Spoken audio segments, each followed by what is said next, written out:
Welcome to Crisis in Perception, where we examine the systems shaping our world. This is a compressed structural companion to our deep dive analysis on the book The Spirit Level by Richard Wilkinson and Kate Pickett. Now, just to be clear, this isn't going to be a summary of the book. Instead, we're going to pull back the curtain and really analyze the underlying system it describes, a system of status that shapes so much of our lives, often without us even realizing it. Okay, so let's dive right in. The book kicks off by wrestling with this huge paradox, one that I think a lot of us feel deep down, even if we can't quite put our finger on it. I mean, think about it. On one hand, we're wealthier and have more comforts than any society in history. But on the other hand, we're seeing skyrocketing anxiety, trust seems to be at an all-time low, and all these social problems just aren't getting better. It's a real puzzle. And to solve it, we've got to stop looking at each issue in isolation and start looking at the system that ties them all together. So what is that system?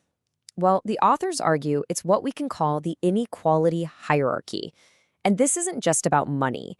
It's about how the gap between the rich and the poor becomes so large that it fundamentally rewires the way we see and relate to each other.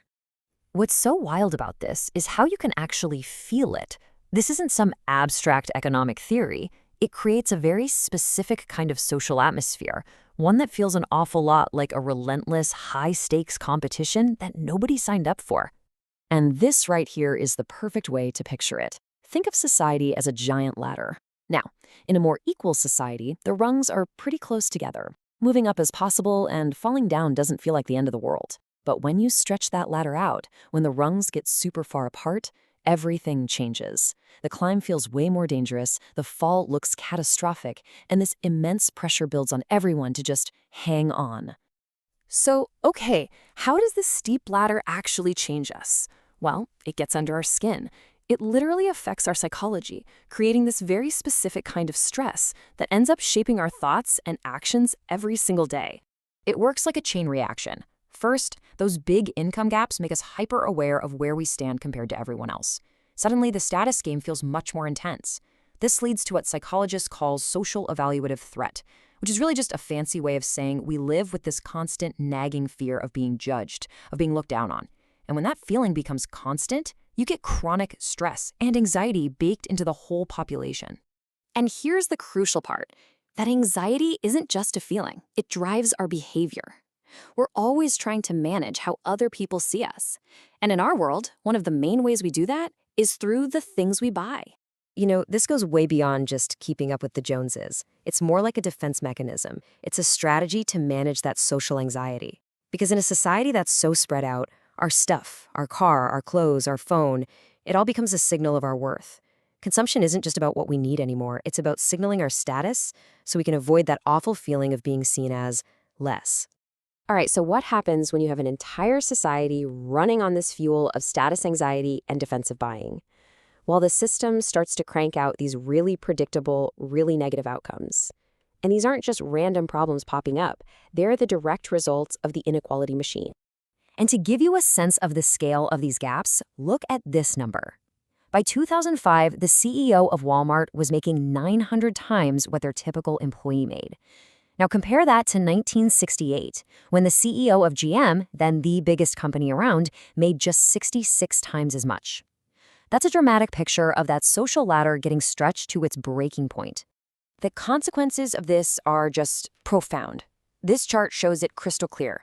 Among rich countries, the more unequal they are, the lower their life expectancy is. And get this, it's not just the poor who are affected.